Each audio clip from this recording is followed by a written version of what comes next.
कोई भी इंसान पूरी दुनिया में अगर सबसे ज्यादा प्यार किसी से करता होगा तो शायद वो उसका परिवार ही होगा। माँ बाप भाई बहन ही ऐसे होते हैं जो हमारा अच्छा बुरा सोचते हैं। लेकिन अगर क्या हो जब एक भाई ही अपनी बहनों का कत्ल कर दे। ये बात सुनने में भी इतनी खौफनाक है, लेकिन ये एक सच्ची घटना है। लखनऊ में एक ऐसी ही दिल दहला देने वाली वारदात सामने आई है, जहां एक बाप बेटे ने अपने ही घर की 5 औरतों की जान ले ली। एक भाई ने, एक बेटे ने अपने ही पिता की मदद से अपनी माँ और 4 मासूम बहनों को मौत के घाट उतारा। चलिए जानते हैं क्या है पूरी घटना। Welcome to the show the Lucknow horror. Agra के इस्लाम नगर में एक परिवार रहता था, जिसमें कुल 7 सदस्य थे। माता पिता, एक बेटा और 4 बेटियां। पिता का नाम बदरुद्दीन, उसकी पत्नी आसमा, एक बेटा अरशद और 4 बेटियां जिनका नाम अलशिया उम्र 19 साल, रेहमीन 18 साल, अक्सा 16 साल और आलिया जिसकी उम्र महज 9 साल थी। परिवार के हालात कुछ ठीक नहीं थे। पिता बदरुद्दीन की 2 शादियां हुई थी। पहली पत्नी की मौत हो चुकी थी, लेकिन पहली पत्नी से बदर को एक बेटी हुई थी। पहली पत्नी की गुजर जाने के बाद बदर ने दूसरी शादी आसमा से की, जिनसे उसे 4 बेटियां और एक बेटा था। पड़ोसियों के मुताबिक इस परिवार में हमेशा झगड़े होते रहते थे। बदर की पहली शादी से हुई बेटी ने कश्मीरी लड़के से शादी कर ली थी, लेकिन कुछ दिनों बाद बदर उसे जबरदस्ती वापस ले आया। लेकिन वापस आने के बाद वो काफी बीमार रहती थी। एक दिन इसी बीमारी के चलते उसकी मौत हो जाती है।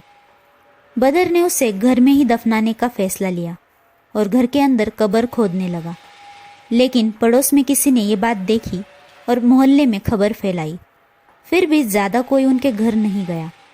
वजह साफ थी, बदर और उसका पूरा परिवार आसपास के लोगों से दूरी बनाए रखते थे, किसी से भी ज्यादा बातचीत नहीं करते थे।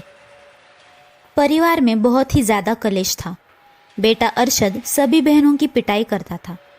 अरशद की 2019 में शादी हुई थी, लेकिन शादी के महज 2 महीनों में ही उसका तलाक हो जाता है, क्योंकि वो अपनी पत्नी को भी जानवरों की तरह पीटता था। खुद उसकी सास आसमा ने उसे कहा कि अगर जिंदा रहना है और सुकून की जिंदगी जीनी है तो इस घर से भाग जाए। अरशद की पत्नी तो बच गई, लेकिन बाकी लोगों की किस्मत इतनी अच्छी नहीं थी। आसमा और उनकी बेटियों का इस नरक से निकलना मानो नामुमकिन था। सभी को घर में ही कैद रखा जाता था, बाहरी दुनिया से बिल्कुल अलग। उन्हें पड़ोसियों से बात करने तक की इजाजत नहीं थी। सभी परिवार वाले अरशद से खौफ खाते थे। अरशद काम से लौटने पर अपनी माँ और बहनों की पिटाई करता था। पड़ोसियों के मुताबिक उनके घर से मार पिटाई, चिल्लाने की आवाजें आती थी। अरशद का गुस्सा किसी से भी छुपा हुआ नहीं था। एक बार उसने अपने पिता को भी घर की छत से उल्टा टांग कर पीटा था।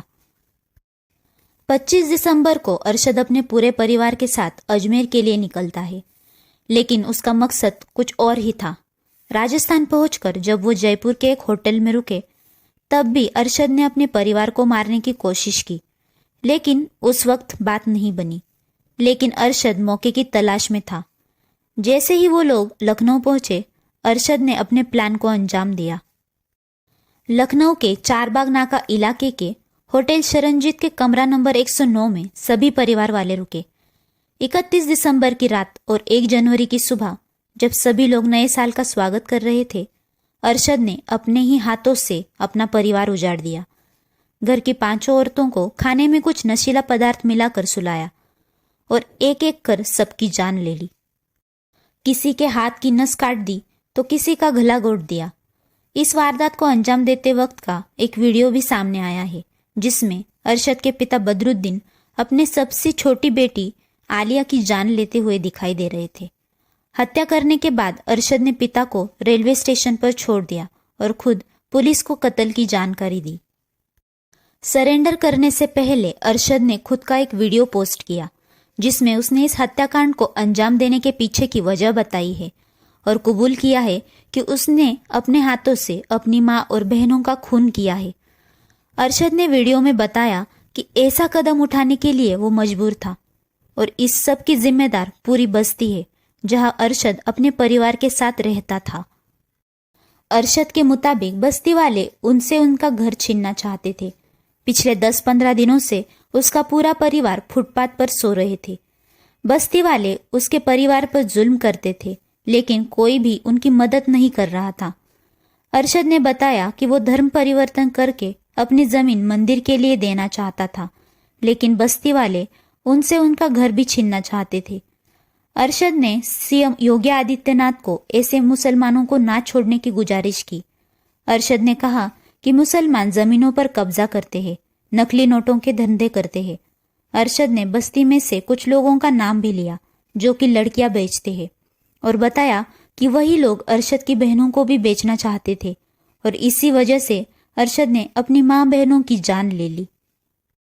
अरशद का वीडियो वायरल होने से पहले ही वो सरेंडर कर चुका था, लेकिन उसके पिता बदरुद्दीन अभी तक फरार है। जिस प्रकार वीडियो में घर कब्जाने की बात अरशद द्वारा की गई थी, पुलिस ने जब इन्वेस्टिगेशन की तो कुछ और ही सच्चाई सामने आई। पुलिस के मुताबिक बदरुद्दीन ने अपने 100 गज के प्लॉट का आधा हिस्सा यानी 50 गज आलिम खान को 7 लाख में बेचा था, और उन पैसों से बचे हुए 50 गज पर मकान बनाया। यानी घर कब्जाने वाली बात झूठी पाई गई।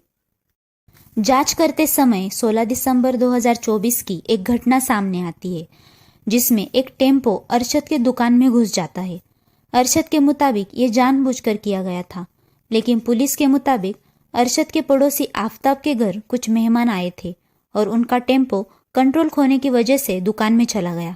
उस वक्त पुलिस को बुलाया गया था, लेकिन आफताब ने नुकसान भरपाई करने का कबूल किया और फिर मामला शांत हो गया। 2 दिन बाद यानी 18 दिसंबर को एक और झगड़ा हो जाता है, जब एक व्यक्ति अपनी साइकिल अरशद के दुकान के सामने खड़ी करता है और विवाद शुरू हो जाता है। अरशद के पिता बदरुद्दीन घर की छत से लोगों पर पथराव करने लगता है। इतना सब होने के बाद भी मोहल्ले वालों ने पुलिस में कंप्लेंट नहीं की और मामला शांत हो गया। इसके बाद पूरा परिवार अजमेर के लिए निकल जाता है और फिर अरशद ने अपने हाथों से अपने परिवार की जान ले ली। इस पूरे वारदात की क्या सच्चाई है, ये तो आने वाला वक्त ही बताएगा, लेकिन अरशद का कोई भी जवाब इस गुनाह को सही नहीं बना सकता। अगर सच में मोहल्ले वालों से उसे इतनी तकलीफ थी, तो वो किसी और शहर जाकर भी नई जिंदगी शुरू कर सकता था। अब तक अरशद ने जो भी दावे किए हैं वो सब झूठे पाए गए हैं। अपने गुस्से और गलतफहमी के चलते उसने अपनी माँ और मासूम बहनों की जान ले ली। आपका इस सब पर क्या कहना है कमेंट सेक्शन में ज़रूर बताएं और चैनल को सब्सक्राइब ज़रूर करें।